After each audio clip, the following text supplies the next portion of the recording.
Imagine this. You've been preparing for the PMP exam for months. You studied all the knowledge areas, answered hundreds of practice questions, and sacrificed countless evenings and weekends. Finally, the big day comes. You sit down at your desk in the exam center. Your heart is beating faster than usual, and you click start. The first few questions look familiar, and you start to relax. But then you notice something. By the time you reach question 15, the clock shows 25 minutes have passed. A small voice in your head says, "Wait, am I already behind schedule?" Suddenly, your confidence starts to shake. Instead of focusing on the next question, you find yourself glancing at the clock every few seconds. The more you worry, the slower you get. By the end of the first section, you are rushing through the last 10 questions, guessing one half of them, and when you hit submit, you realize there is no way to go back. This scenario isn't unusual. In fact, I've seen many students fail the PMP exam not because they didn't know the material, but because they couldn't manage their time. They studied hard, they knew the concepts, but the pressure of the ticking clock became their biggest enemy. I want you to understand this truth. Passing the PMP exam is not only about knowledge, it's also about strategy. And the most important strategy you'll need is time management.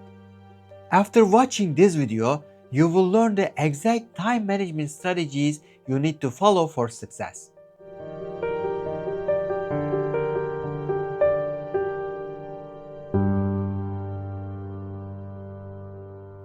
Hello there, I am Sabri C, the instructor of the worldwide bestseller PMP exam prep course on Udemy, and today I'd like to talk about how to manage your time on the PMP exam. Okay, as I said, you need to determine an effective time management strategy for the exam.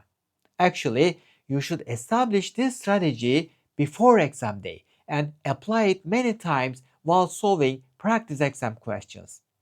But to develop a solid strategy, you first need to understand the structure of the PMP exam very well. That's why, before I reveal the strategy, let's quickly break down the PMP exam structure.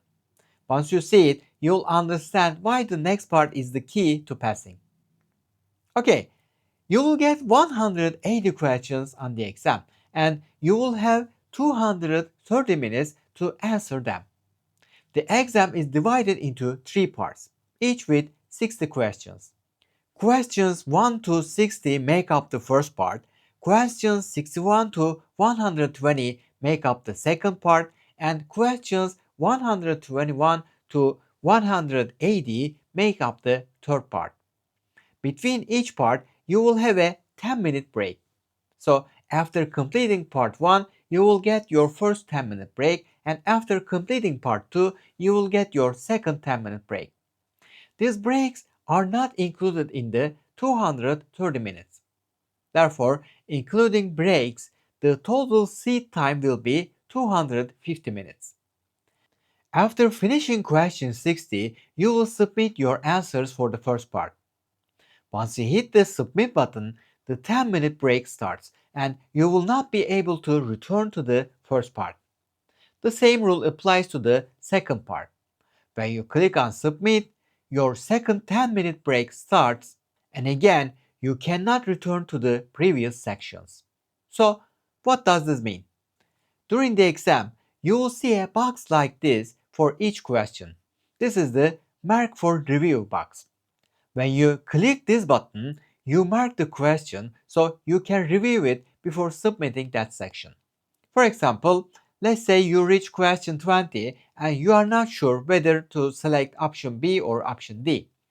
You choose option B but want to review this question after finishing all 60 questions in the first part. By clicking Mark for Review on question 20, it will be flagged and you can easily revisit it before hitting Submit. Actually, you can review any question before submission, but marking it helps you find it easier. Here, I want to emphasize, this is only possible before hitting submit. So, if you mark questions in the first part, you can review them before submission. But once you click submit, your first break begins and you cannot return to those questions. Please don't forget this. Okay, since we can't go back once we hit the submit button, we should treat each part as a separate sub-exam. This is the key idea behind our time management strategy. When taking your PMP exam, imagine that you are entering three different exams one after another. Give yourself a time limit for each sub-exam and try to complete it within that limit. This approach will make time management easier because you'll only focus on a smaller set of questions at a time. Although you can set these time limits yourself, here is what I suggest. Try to complete the first and third parts in 75 minutes each and the second part in 70 minutes. These times are not equal because during the first part you may feel nervous. This is a very important exam for you, and since you studied hard, it's natural to feel some stress at the beginning. Many other candidates experience the same situation. I will create a video in the future about how to handle stress during the exam.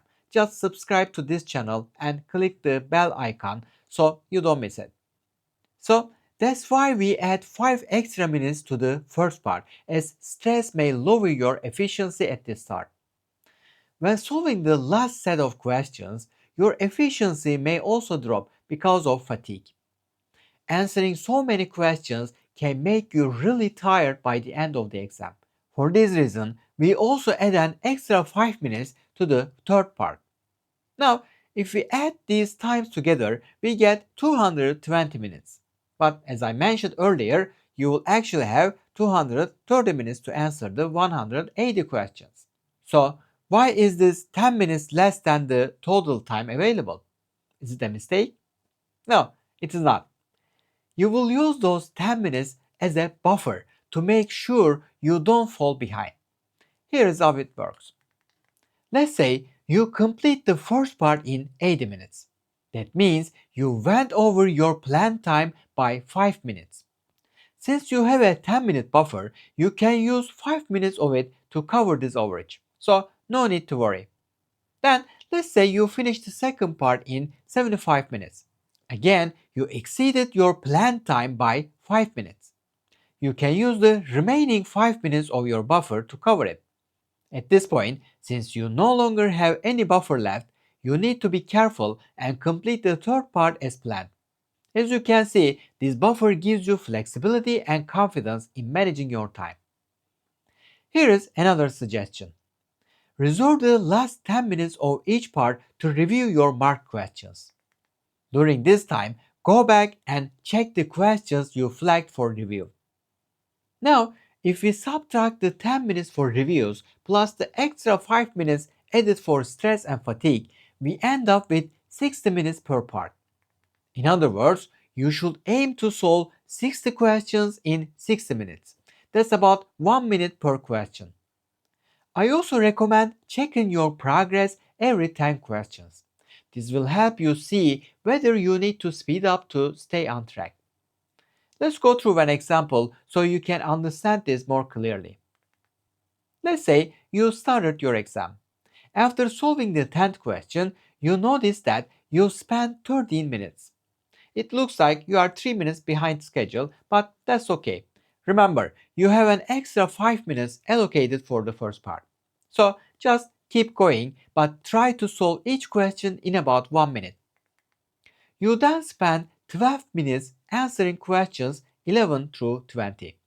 You also mark question 16 for review. Please note, you should never leave a question blank. Always pick an answer, even if you mark it for review. Why? Because if something happens and you can't return to that question, at least you'll still have a 25% chance of getting it right. But if you leave it blank, that chance is gone. So never leave any question unanswered in the exam. This is very important. Now, you are 5 minutes behind your schedule. Again, that's okay. You are still within the 5-minute extra time, so keep going. You do well until you reach question 40. You spend 9 minutes between questions 21 and 30 and 11 minutes between questions 31 and 40. Along the way, you mark 3 questions for review. Now, you realize you have spent 15 minutes on a set of questions. Don't stress. You can use your extra 5 minutes from the buffer.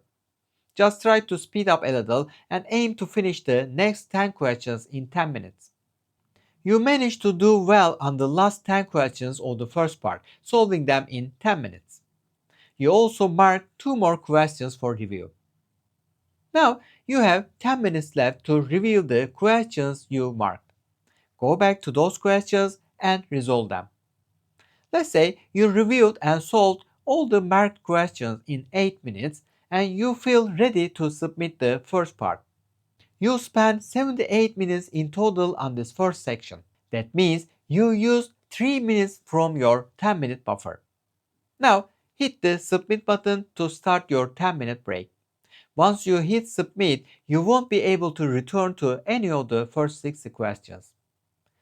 Even though I call this a 10-minute break, it's always possible to start the next part earlier. But I don't recommend that. Taking the full 10-minute break will refresh your mind and you already need that for the PMP exam. Stand up, walk around a little, and let some oxygen flow to your brain. With a fresh mind, you'll find it much easier to solve questions. So use the break wisely to recharge. Then continue your exam in the same manner I explained for the first part. Following this strategy will make time management much easier for you. So that's it for now. If you are struggling with how to study for the PMP exam, then check this video out. You'll find a free 30-day study plan available to download in that video. See you there.